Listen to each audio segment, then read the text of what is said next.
ആഫ്രിക്കയിൽ പോയപ്പോഴത്തേക്ക് സന്തോഷവും പേടിയും ഒക്കെ തോന്നിയ സമയം രണ്ട് ആൺകടുകൾ എൻ്റെ അടുത്തോട് ഇങ്ങനെ നടന്നു വന്നു. എൻ്റെ മുഖത്തോട് ഇങ്ങനെ കണ്ണ് നോക്കിക്കൊണ്ട് ഇങ്ങനെ കണ്ണിലോട്ട് നോക്കത്തില്ല, കണ്ണു ഇങ്ങനെ നോക്കിയോടെ എൻ്റെ അടുത്തോട് ഇങ്ങനെ പാസ് ചെയ്തു. അതെൻ്റെ ജീവിതത്തിൽ മറക്കാൻ പറ്റില്ല. ഞാനൊന്നും എൻ്റെ നിങ്ങൾക്ക് അവിടെ പോയാൽ ചിലപ്പോൾ കാണാൻ പറ്റുമായിരിക്കും. എനിക്കിനി അങ്ങനെ ഷോർട്ട് ചെയ്യണമെന്നുണ്ട്. അതൊന്നും ചെയ്യാതെ പോയി ഇങ്ങനെ അവൻ്റെ അടുത്തൂടെ അങ്ങ് പോയോ?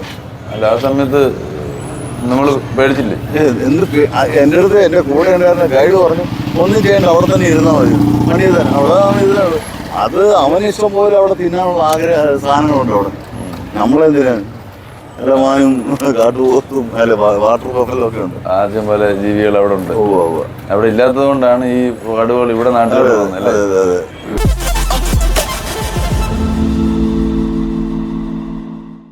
അയ്യോ, നമ്മുടെ കേരള കോളിങ്ങിൻ്റെ യാത്രയ്ക്കിടയിൽ ഞാൻ തിരുവനന്തപുരത്ത് IFFK ഫെസ്റ്റിവൽ നടക്കില്ലേ, international film festival of Kerala, just ഒന്ന് കയറി പോകാമെന്ന് വിചാരിച്ചു വന്നു. ഫെസ്റ്റിവലിൻ്റെ ആഡംബരവും ബഹളവും ഒക്കെ ഇവിടെ ഉണ്ട്. പക്ഷേ അതിനകത്ത് മറ്റൊരു ആഡംബരം എൻ്റെ കയ്യിൽ കിട്ടിയിട്ടുണ്ട്. എല്ലാ വർഷവും ഞാൻ വരുമ്പോൾ കാണുന്ന ഒരു ആഡംബരമാണ് ശ്രീമാൻ റോയ് പെരിങ്ങാട്ടല്ലേ, അസലൊരു ഫോട്ടോഗ്രാഫർ. ഞാൻ പലപ്പോഴും ഇൻസ്റ്റയിൽ ഫോട്ടോസ് ഇട്ടിട്ട് ഷൈൻ ചെയ്യുന്ന ഫോട്ടോസ് എല്ലാം എടുത്തിട്ടുള്ള ഇദ്ദേഹമാണ്. മാത്രമല്ല ഒരിക്കലും ഞാൻ വൈൽഡ് ലൈഫ് ഫോട്ടോഗ്രാഫറായി എൻ്റെ സുഹൃത്തെടുത്ത ഫോട്ടോ എന്നും പറഞ്ഞ് ഒരു കമൻറ്റ് ഒരു പോസ്റ്റ് ഇട്ടപ്പോൾ അതിന് താഴെ വന്ന കമൻറ്റുകൾ ആ ഫോട്ടോയ്ക്ക് പറ്റിയ ആൾ ഞാനാണ്, വൈൽഡ് ലൈഫ് ഫോട്ടോഗ്രാഫിക്ക് പറ്റിയ ആൾ.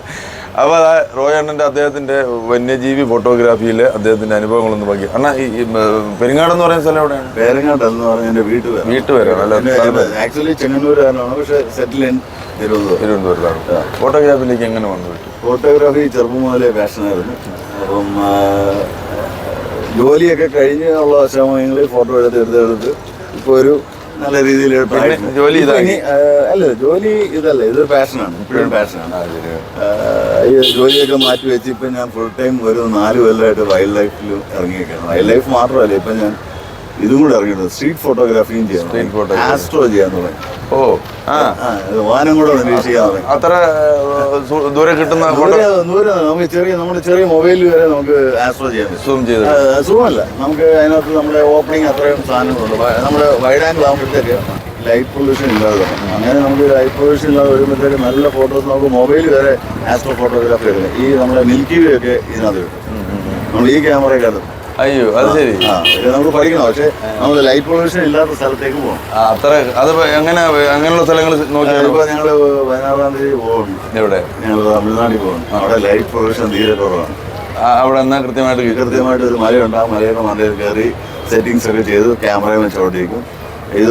ഇതിനും ഉദയവും അസ്തമനവും ഒക്കെ ഉണ്ട്. അപ്പോൾ അത് നമുക്കത് കാണാൻ പറ്റും. ഒരു 5 മിനിറ്റ് കൊണ്ട് ഉദിക്കും, 5 മിനിറ്റ് കൊണ്ട് അസ്തമിക്കും, പിന്നെ വേറെ സ്ഥലത്തേക്ക് അത് ഉദിക്കും. അതിങ്ങനെ കറങ്ങിപ്പോകും. പക്ഷേ ഓരോ വലിയ ആൾക്കാരൊക്കെ ഒരു രാവിലെ ക്യാമറ ഓണാക്കി വെച്ചാൽ വൈകുന്നേരം പിറ്റേ ദിവസം വരെ ഓണാക്കി വെക്കുന്ന സംഭവം വരെ ഉണ്ട്. അത് സ്റ്റാർട്ട് അയച്ച് ഇങ്ങനെ വട്ടത്തിൽ ഇങ്ങനെ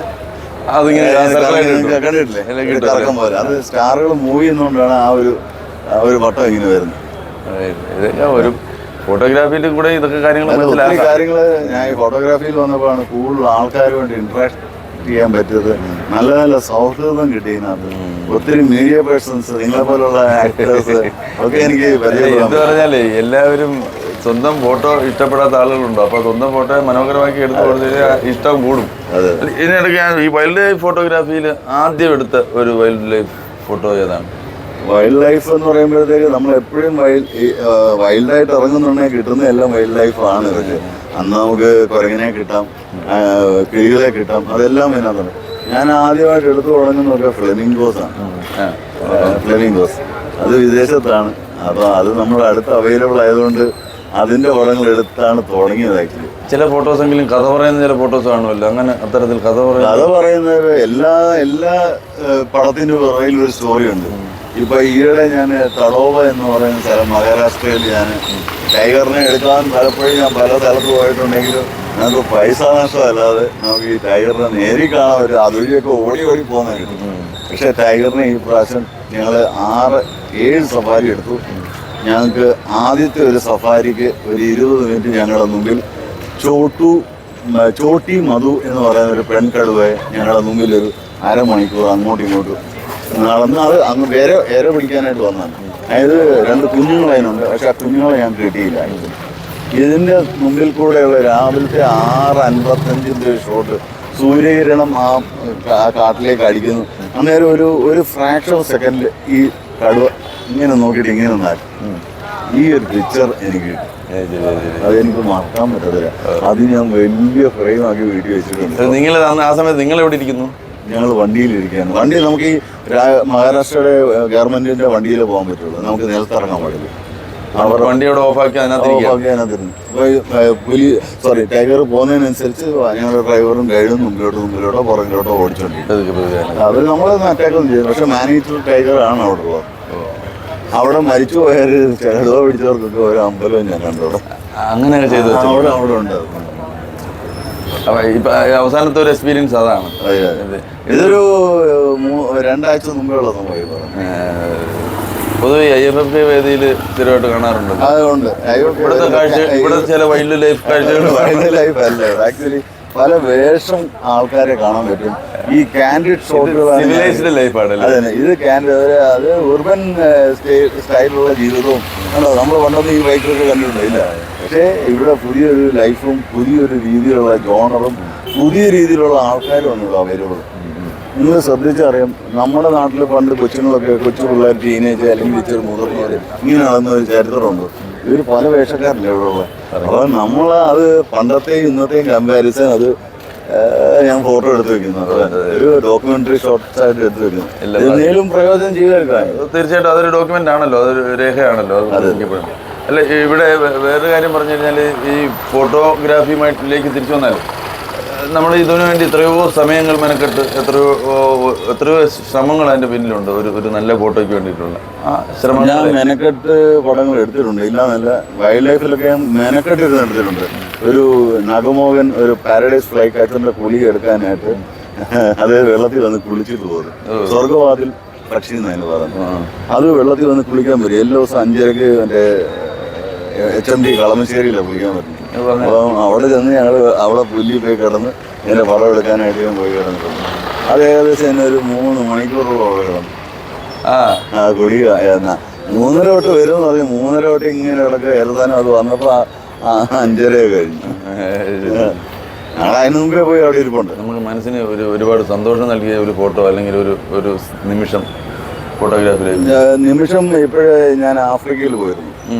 ആഫ്രിക്കയിൽ പോയപ്പോഴത്തേക്ക് സന്തോഷവും പേടിയും ഒക്കെ തോന്നിയ സമയം 2 ആൺകടുകൾ എൻ്റെ അടുത്തോട് ഇങ്ങനെ നടന്നു വന്നു. എൻ്റെ മുഖത്തോട് ഇങ്ങനെ കണ്ണ് നോക്കിക്കൊണ്ട് ഇങ്ങനെ കണ്ണിലോട്ട് നോക്കത്തില്ല, കണ്ണു ഇങ്ങനെ നോക്കിയോണ്ട് എൻ്റെ അടുത്തോട് ഇങ്ങനെ പാസ് ചെയ്തു. അത് എൻ്റെ ജീവിതത്തിൽ മറക്കാൻ പറ്റില്ല. ഞാനൊന്നും എൻ്റെ നിങ്ങൾക്ക് അവിടെ പോയാൽ ചിലപ്പോൾ കാണാൻ പറ്റുമായിരിക്കും. എനിക്കിനി അങ്ങനെ ഷോട്ട് ചെയ്യണമെന്നുണ്ട്. അത് ഒന്നും ചെയ്യാതെ അങ്ങ് പോയി. ഇങ്ങനെ അവൻ്റെ അടുത്തൂടെ അങ്ങ് പോയോ? അല്ല, ആ സമയത്ത് നമ്മൾ പേടിച്ചില്ലേ? എൻ്റെ അടുത്ത് എൻ്റെ കൂടെ ഉണ്ടായിരുന്ന ഗൈഡ് പറഞ്ഞു, ഒന്നും ചെയ്യേണ്ട, അവിടെ തന്നെ ഇരുന്നാൽ മതി. മണി തന്നെ അവിടെ ഇരുന്നത്. അത് അവന് ഇഷ്ടം പോലെ അവിടെ തിന്നാനുള്ള സാധനങ്ങളുണ്ട് അവിടെ. നമ്മളെന്തിനാണ് മാനും കാട്ടുപോത്തും അല്ല വാട്ടർ ബഫലും ഒക്കെ ഉണ്ട്. ആദ്യം പോലെ ജീവികൾ അവിടെ ഉണ്ട്. അവിടെ ഇല്ലാത്തത് കൊണ്ടാണ് ഈ കടുവകൾ ഇവിടെ നാട്ടിൽ. അതെ, ഇവിടെ മാനേറ്റേഴ്സ് ഒക്കെ ഉണ്ട്. പക്ഷെ അത് പണ്ടത്തെ സർക്കസിൽ നിന്ന് ഇറക്കി വിട്ടതാണെന്നൊക്കെയാണ് പറഞ്ഞത്. എനിക്കറിഞ്ഞൂട അതിനെപ്പറ്റി. അതിൻ്റെ പല കഥകളൊക്കെ ഉണ്ട്. പക്ഷെ അതിന് അവിടെ മൃഗങ്ങൾ പറയുന്നുണ്ടെങ്കിൽ വെളിയിലോട്ടിറങ്ങും. അത് ഈ ഫോട്ടോഗ്രാഫിയിൽ ഇനി നമുക്ക് എന്ത് ചെയ്യാൻ പറ്റുമെന്നാണ്, നമുക്ക് അല്ലെങ്കിൽ എന്തറിയാൻ പറ്റുമെന്നാണ് വിചാരിക്കുന്നത്? ഇപ്പം ഓരോ സമയത്തും ടെക്നോളജി വളർന്നുകൊണ്ടിരിക്കുകയാണ്. ഇപ്പം പുതിയ ഗ്ലോബൽ ഷട്ടർ ഇതൊക്കെ ഇപ്പം ഈയിടെ കഴിഞ്ഞ 2 മാസം മുമ്പ് ഇറങ്ങിയ ക്യാമറയാണ്. ഇപ്പം പുതിയ ക്യാമറ അടുത്ത് ഇറങ്ങി കഴിഞ്ഞു. അത് ഗ്ലോബൽ ഷട്ടറാണ്. ഷട്ടർ എന്ന് പറയുന്ന സാധനമില്ല, അത് മൊത്തം ഇങ്ങനെ ആകീർണം ചെയ്ത് സെൻസറിലോട്ടാണ് കൊടുക്കുക. അങ്ങനെയാണ്. അപ്പം ഇതൊക്കെ വാങ്ങിച്ചാൽ കൊള്ളാമെന്നും അതിനകത്ത് പടം എടുക്കുക. എല്ലാം ഓരോ പ്രാവശ്യം നമ്മൾ സംഗീതം പോലെ തന്നെയാണ് ക്യാമറയും എന്നും പുതുതായിട്ട് ഓരോന്നൊന്നും പഠിച്ചുകൊണ്ടിരിക്കുന്നത്. എല്ലാ ദിവസവും ഓരോ അറിവുകൾ കിട്ടിക്കൊണ്ടിരിക്കണം. അത് ചെറിയവരെന്നില്ല ചില കൊച്ചു പിള്ളേർ ചിലപ്പോൾ നമ്മളെക്കാട്ടും സ്മാർട്ടായിട്ട് പടം എടുക്കുന്നവരുണ്ടായിരിക്കും. പക്ഷെ നമ്മൾ എവിടെ നിന്നാണെങ്കിലും വരുവതിനും ചെറുവതിനും എല്ലാം പഠിക്കാനുള്ളത്. തീർച്ചയായിട്ടും. അപ്പോൾ എൻ്റെ ഒരു പടം എടുക്കാം ഇപ്പം അല്ലേ?